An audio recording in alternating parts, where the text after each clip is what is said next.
Madame, Monsieur, bonsoir. C'est fait. Le président de la République a prêté serment ce lundi, 14 décembre 2020, devant le juge constitutionnel au cours d'une audience publique en présence de plusieurs chefs d'État et de gouvernement. Une cérémonie au cours de laquelle Alassane Ouattara renouvelle la confiance avec le peuple. Dans son discours, plusieurs annonces de grandes orientations pour la paix et le développement. On en parle tout à l'heure parce que ça fait l'actualité. Avant d'en parler avec nos invités, je vous propose de regarder cet extrait du discours du président de la République. C'est avec beaucoup d'honneur et de responsabilité que j'ai prêté serment en tant que président de la République de Côte d'Ivoire. Je mesure l'ampleur de cette charge. Je prends à nouveau l'engagement de l'assumer pleinement au service de mes compatriotes, de tous mes compatriotes, sans distinction. Parce que c'est ensemble que nous devons construire un avenir plus radieux pour tous nos concitoyens et pour les générations futures. Excellences, Mesdames et Messieurs, mes chers compatriotes, cette échéance électorale nous rappelle que le respect de notre Constitution et des institutions de la République sont les signes. De cette émission, nous allons décrypter le discours du président de la République lors de la cérémonie de prestation de serment. Deux invités sur le plateau pour en parler. Alafé Ouakili, journaliste, patron du quotidien L'Intelligent d'Abidjan. Bonsoir. Bonsoir. Meïté Sindou, un nom très bien connu dans la presse ivoirienne. Bonsoir. Bonsoir. Messieurs, merci d'avoir répondu à notre invitation. Je voudrais commencer par cette question partagée. Quel commentaire globalement sur cette cérémonie et ce nouveau quinquennat qui commence? Meïté Sindou. En tout cas, ce que j'ai remarqué de prime abord, c'est la charge symbolique forte. Déjà depuis les préparatifs, avec les innovations qui ont été apportées notamment à la traditionnelle cérémonie de prestation de serment. Depuis 2015, on avait déjà, sous la houlette du président du Conseil constitutionnel, un format. Et là, cette année, ce qui m'a frappé en 2020, c'est leur indication forte, cette insistance sur l'importance de l'institution et notamment de la Constitution. La Constitution a véritablement été remise au centre de la prestation de serment, comme pour essayer vraiment d'indiquer non seulement à la classe politique, mais à l'ensemble des Ivoiriens, le cap pour les 5 prochaines années et certainement vraiment pour les années ultérieures. Alafé Ouakili. Le commentaire qu'on peut faire, c'est d'abord de constater que la cérémonie a pu avoir lieu. Peut-être que ce n'était pas évident. Ça fait 44 jours aujourd'hui que l'élection a eu lieu. Il y a eu une fausse alerte disant que la prestation de serment allait être précipitée. Ça n'a pas été le cas. Cela s'est fait dans le délai constitutionnel prévu et ça devrait mettre fin à un moment de la polémique et du débat politique sur la légalité ou non, sur le mandat légitime ou pas, parce que ce qui s'est passé aujourd'hui s'est fait sous le sceau, sous le joug de la Constitution. C'était aujourd'hui l'éloge de la Constitution. On ne peut pas nous dire que c'est une forfaiture de plus au nom de la Constitution. C'est difficile à argumenter dans ce sens-là. Et je pense peut-être qu'à un moment donné, il faut aller à une autre étape. Et si on a l'occasion de revenir, on y reviendra. D'ailleurs, le président du Conseil constitutionnel a dit on ne peut pas violer la Constitution pour vouloir faire respecter la Constitution. Il a posé cette problématique-là. Vous ne pouvez pas dire X a violé la Constitution, donc vous aussi, vous allez violer la Constitution pour faire respecter la Constitution. Voilà l'un des moments forts, l'un des enseignements de ce qui s'est passé. Alors, vous parliez de la Constitution tout à l'heure, mais l'opinion s'attendait aussi à voir le vice-président à cette cérémonie de prestation de serment. Je pense que si ça n'a pas été évoqué, c'est parce que c'était anecdotique, parce que c'est le même groupe qui, faisant sa lecture, avait dit que le mandat n'étant pas légal, légitime et constitutionnel, qui revient pour dire que la prestation de serment ne sera pas légale si le vice-président n'est pas présent.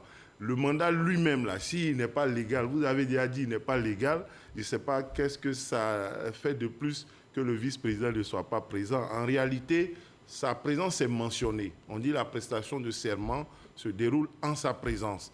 Mais nulle part, il n'est permis d'indiquer, de tirer la conclusion que s'il est absent pour une raison ou une autre, parce qu'il a démissionné, parce qu'il a empêché, la prestation de serment ne doit pas avoir lieu. Nulle part, cela n'est écrit. Meïté Sendou, est-ce que vous comprenez tout ce débat qu'il y a autour de cette présidentielle depuis le début jusqu'à aujourd'hui? Comprendre en tant qu'observateur, oui. Quand je me remets en situation, que je regarde un peu rétrospectivement la classe politique, et que je regarde tous les débats que nous avons vécus, notamment depuis qu'on a inauguré le nouveau cycle de l'après-disparition du président Houphouët, je peux le comprendre. Moi, je le résume simplement, on l'a dit vraiment sur plusieurs plateaux, c'est véritablement l'histoire vraiment d'un cycle politique qui refuse de mourir et qui résiste pour éviter que le nouveau cycle que tous les Ivoiriens appellent de leur vœu advienne.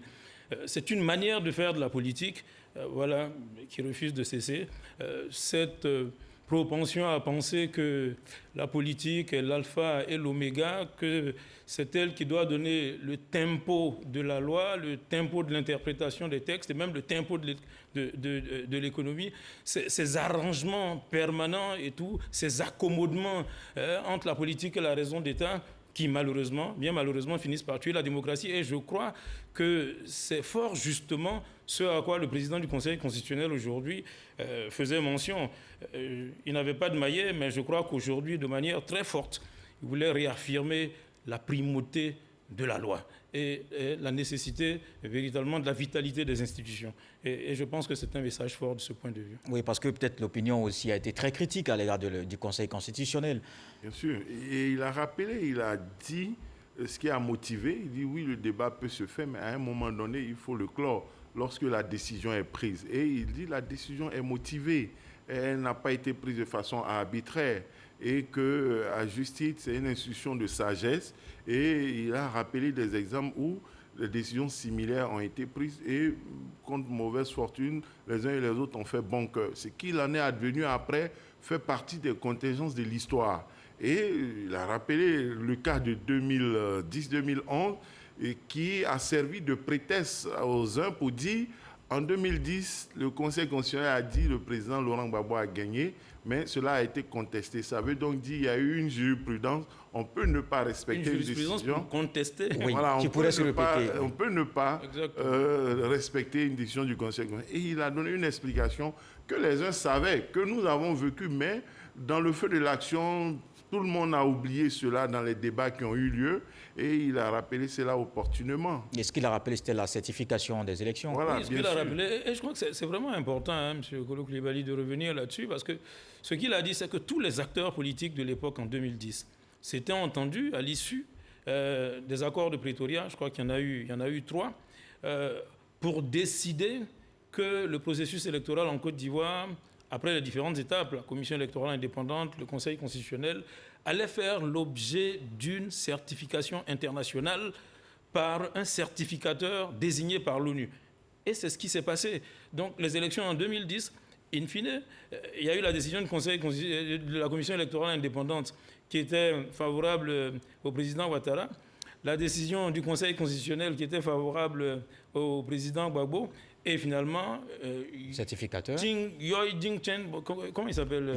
Choi, le certificateur de l'ONU à l'époque, naturellement, parce que je me souviens, j'ai eu la chance de participer à ce processus de transition comme conseiller du Premier ministre à l'époque, et je sais que les Nations Unies avaient installé un mécanisme de veille permanente, une veille électorale permanente.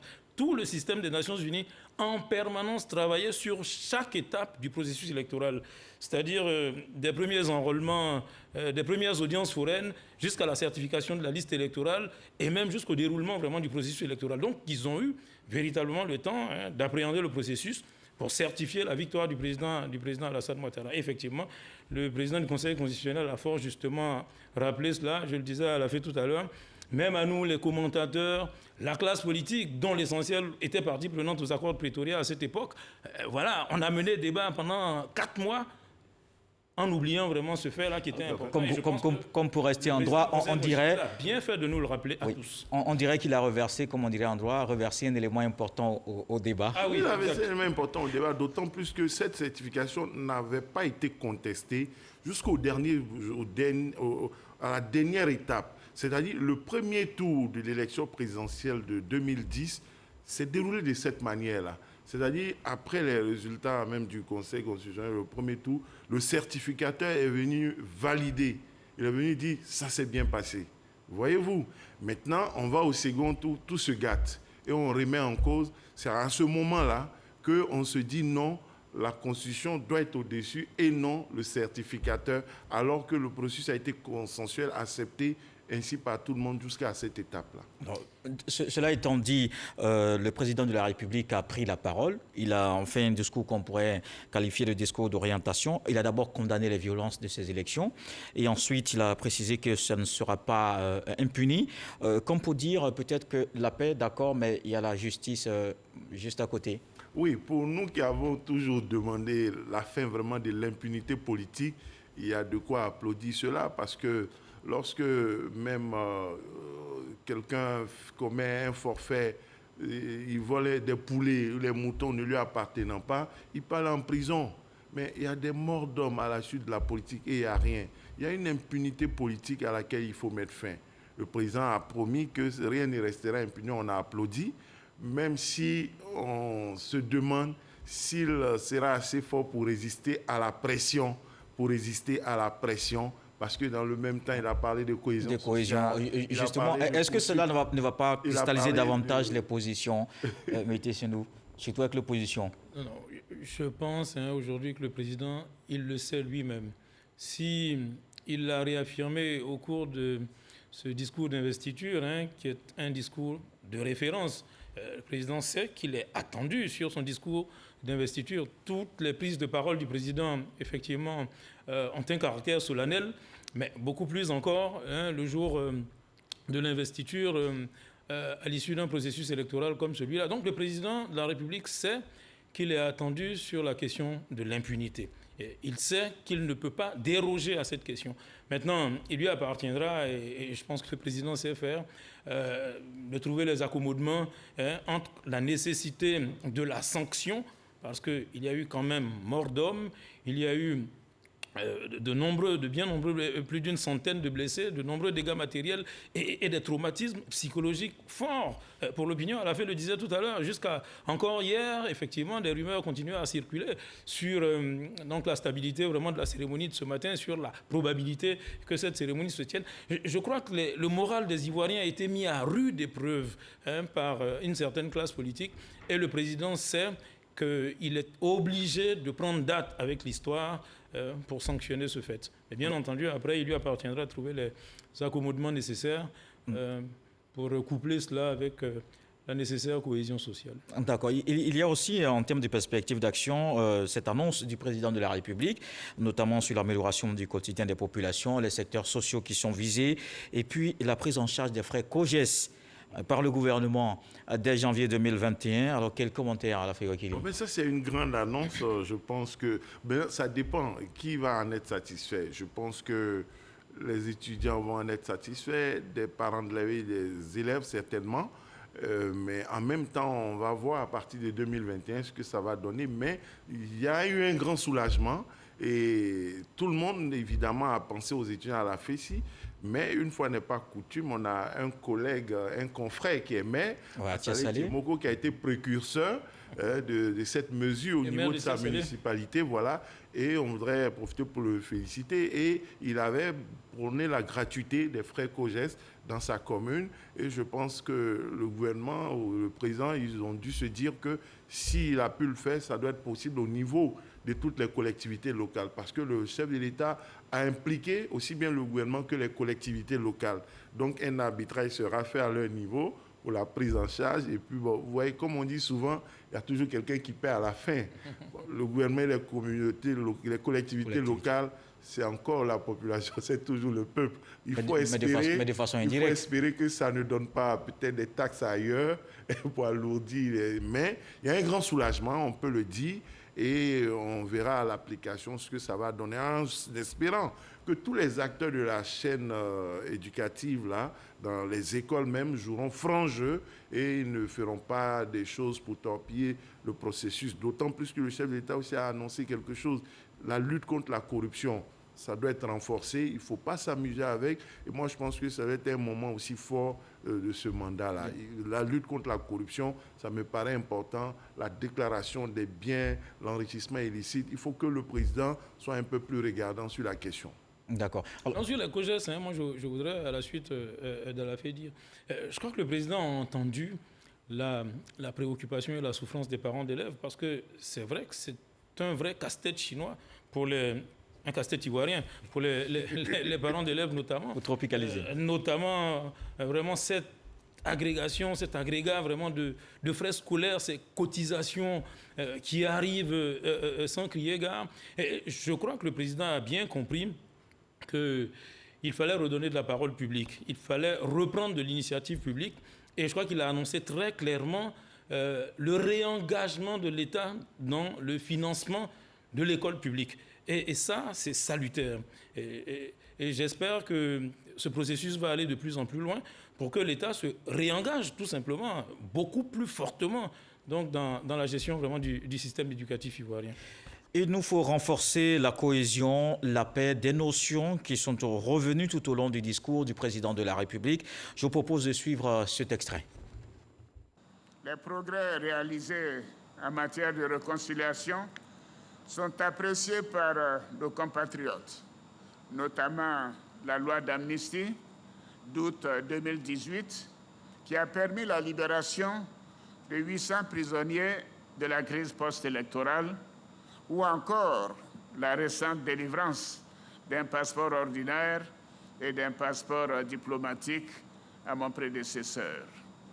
Afin de consolider davantage la cohésion nationale, j'envisage de créer un ministère en charge de la réconciliation nationale dans les prochains jours.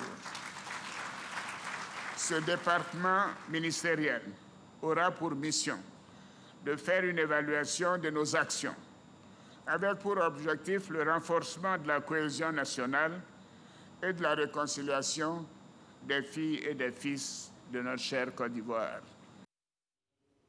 Un ministère chargé de la réconciliation nationale, mais Sendou, est-ce qu'on peut dire que c'était prévisible au regard de l'évolution de l'actualité ces derniers jours? Je crois que le président a pris à son compte les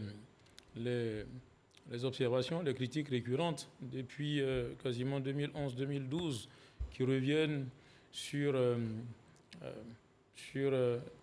le volontarisme supposé qui ne serait pas suffisamment affiché sur les questions de réconciliation nationale. En dépit de la création de la commission dialogue, vérité et réconciliation, présidée par le Premier ministre Charles Konan Banny à l'époque, laquelle commission j'ai eu l'opportunité de regarder l'entièreté vraiment du rapport qui a été produit, a fait un excellent travail. Et je crois que le président de la République a eu de ce point de vue une très très bonne initiative. Maintenant, après, est-ce qu'on peut donner droit aux critiques de ceux qui pensent que les Ivoiriens ne sont pas réconciliés? Quand je regarde un peu véritablement les lames de fond des crises sociales dans certains pays, certaines démocraties dites avancées, je regarde en France un peu ces fractures-là. Chirac l'avait appelé à l'époque la fracture sociale qu'il fallait résorber et tout, et qui, à récurrence, entraîne vraiment des violences dans la rue. Quand je regarde tous les débats qu'il y a concernant la cohésion autour des élections américaines, je me dis que la question de la réconciliation, en tout cas, reste une construction permanente. Et bien entendu, on verra bien ce que l'initiative que le président prend. Et j'aimerais pas être à la place, en tout cas, de celui qui sera nommé à la tête de ce département. Donc cette initiative-là va donner au fur et à mesure en termes de réconciliation et de cohésion nationale. Alors, à la Féouakili, ce n'est pas la première fois qu'on a un ministère chargé de la réconciliation nationale. Le professeur Danon Didier, à l'époque, avait été à ce poste.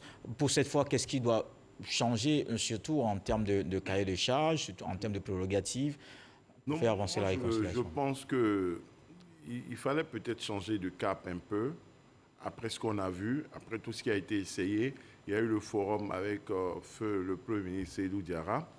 Il y a eu ensuite ce ministère-là qui était l'une des recommandations de ce forum d'ailleurs, et qui a su être incarné, à mon sens, plus ou moins bien par Danon Diédié, même si après on l'a trouvé dans le camp des durs du FPI. Tout à fait. Il est dans le camp des durs du FPI. C'est qu'il n'est pas une posture de réconciliation. Bon, voilà. Donc, il faut trouver ce visage d'abord, et je pense que si on trouve un visage, ça peut être positif. D'ailleurs, les uns peuvent penser que c'est une manière de dire non au président Bédié. Non, pas du tout. Au contraire, ce ministère-là peut, dans son évaluation, dans ses recommandations, vers la fin, proposer ce dialogue national qui peut être le moment de fin de la réconciliation, alors que peut-être d'autres penseraient que le dialogue national doit être le préalable et le début après lequel on fera un certain nombre de choses. Donc, il faut laisser voir, il faut laisser faire, et ça peut être une réponse positive par rapport à la requête du dialogue national et non le rejet de la proposition. Cela dit, je veux aussi noter dans les initiatives d'apaisement et de réconciliation nationale, noter le fait que le président de la République a fait allusion à son prédécesseur et au passeport qui lui a été attribué. C'est une excellente chose et il l'a souvent fait peut-être au cours des mandats précédents, fait allusion à lui de façon fraternelle et amicale, mais dans cette circonstance solennelle, ça paraissait important, d'autant plus qu'on était déjà en crise en 2011, lorsqu'il a prêté serment à Abidjan, lorsqu'il avait été investi à Yamoussoukro, j'étais présent, il avait cité ses prédécesseurs, il me semble qu'il n'avait pas cité le président Gbagbo. Beaucoup doit couler sous le pont et il faut saluer cela.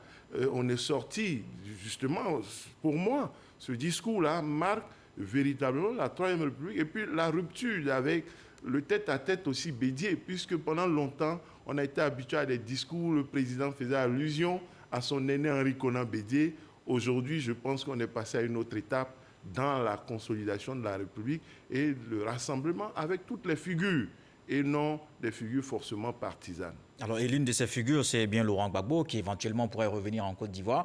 Est-ce que son retour en Côte d'Ivoire va nécessiter ou engendrer cette réorganisation de l'opposition, Bédié Sindou?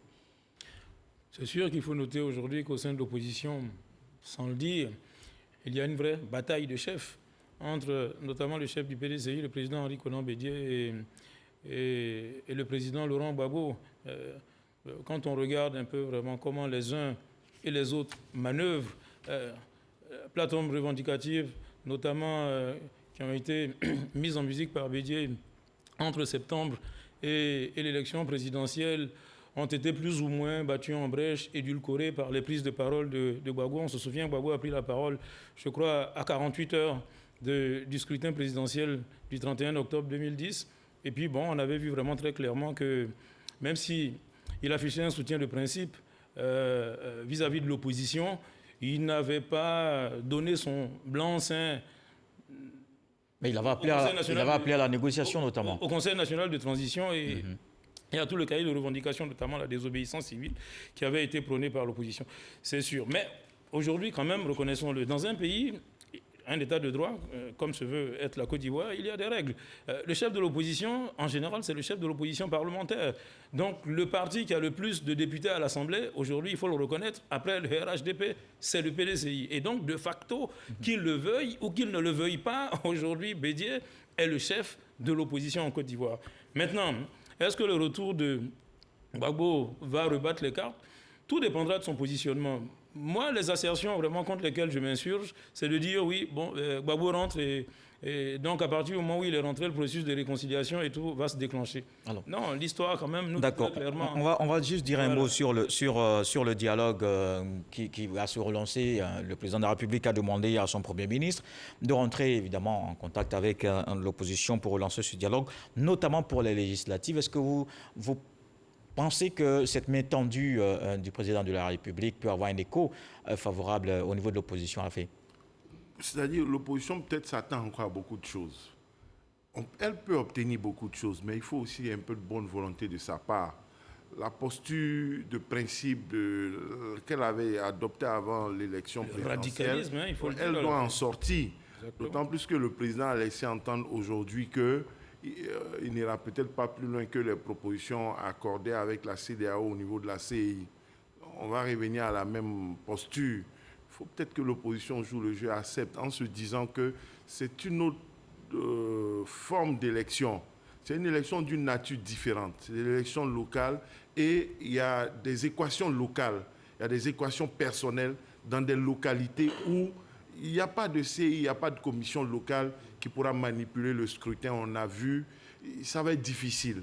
Avec Daoukro, où un candidat indépendant avait gagné face au candidat officiel RHDP, Ayam Sokro, des candidats indépendants, avaient gagné malgré toute la machine, toute puissante du RHDP de l'époque.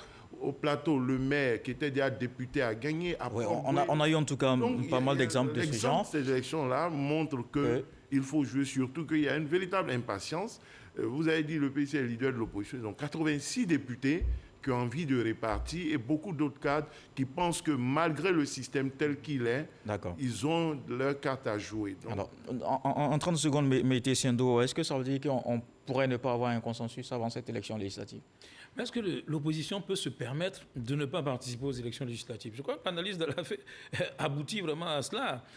Est-ce qu'aujourd'hui, le président Bédié peut se permettre d'engager vraiment le PDCI dans une espèce de désert politique entre fin 2020 et 2025? Que devient le PDCI s'il ne participe à aucune élection? S'il ne participe pas vraiment aux élections législatives qui arrivent en mars et s'il ne participe pas au scrutin couplé régional et municipal qui se profile à l'horizon en 2013. 23. Pour conclure vraiment sur cette question, moi je pense que l'opposition et singulièrement le PDCI et le président Bédié prend le risque d'une grave crise interne au sein du PDCI. Évidemment, certainement qu'on reviendra sur ces questions dans d'autres émissions. Pour aujourd'hui, c'est terminé. Un discours d'orientation du président de la République lors de sa prestation de serment ce lundi que nous avons décrypté avec vous, nos deux confrères, tous patrons de presse, Alafé Wakili, Meïté Sendo. Merci, messieurs. Monsieur, le numéro de Ça fait l'actualité, c'est terminé. Merci de nous avoir suivis. Très bonne suite sur RTI.